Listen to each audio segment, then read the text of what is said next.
સરળ વિદ્યુત પરિપથ, simple electrical circuit. માયા રમીને ઘેર આવી.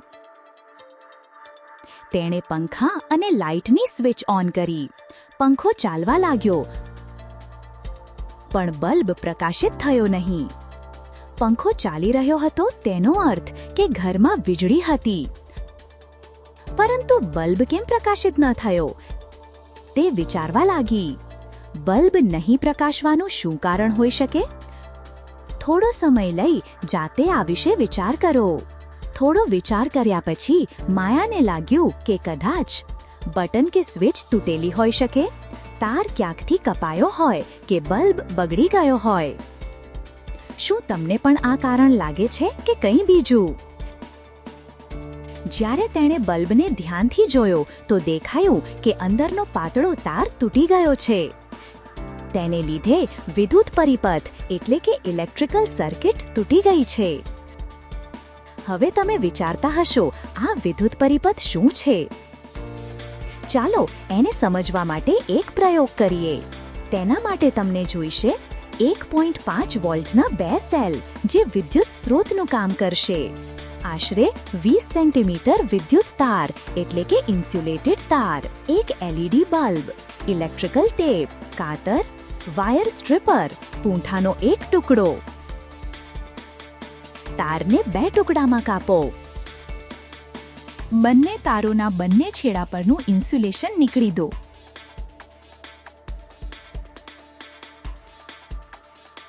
બંને સેલને આ રીતે કનેક્ટ કરો.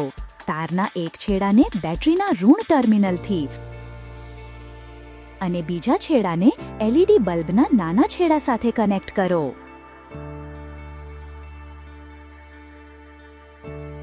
હવે બીજા તારને બેટરીના ધન ટર્મિનલ અને એલઈડીના લાંબા છેડા એટલે ધન ટર્મિનલ સાથે કનેક્ટ કરો.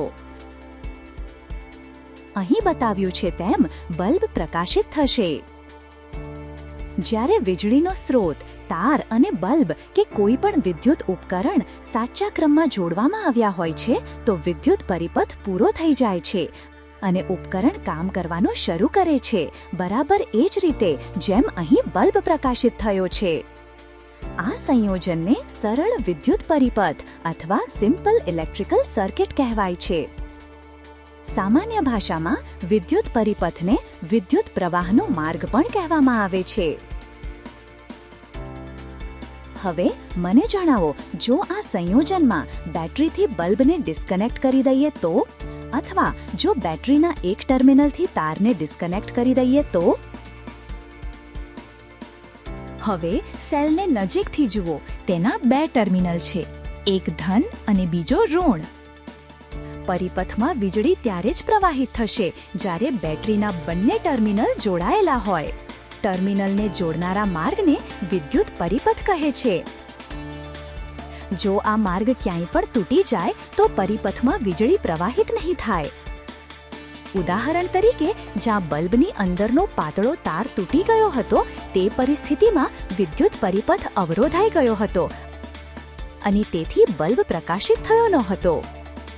હવે અહીં તમારા માટે 2 કામ છે. સૌથી પહેલા પોતાની નોટબુકમાં આ વિદ્યુત પરિપથનું ચિત્ર બનાવો.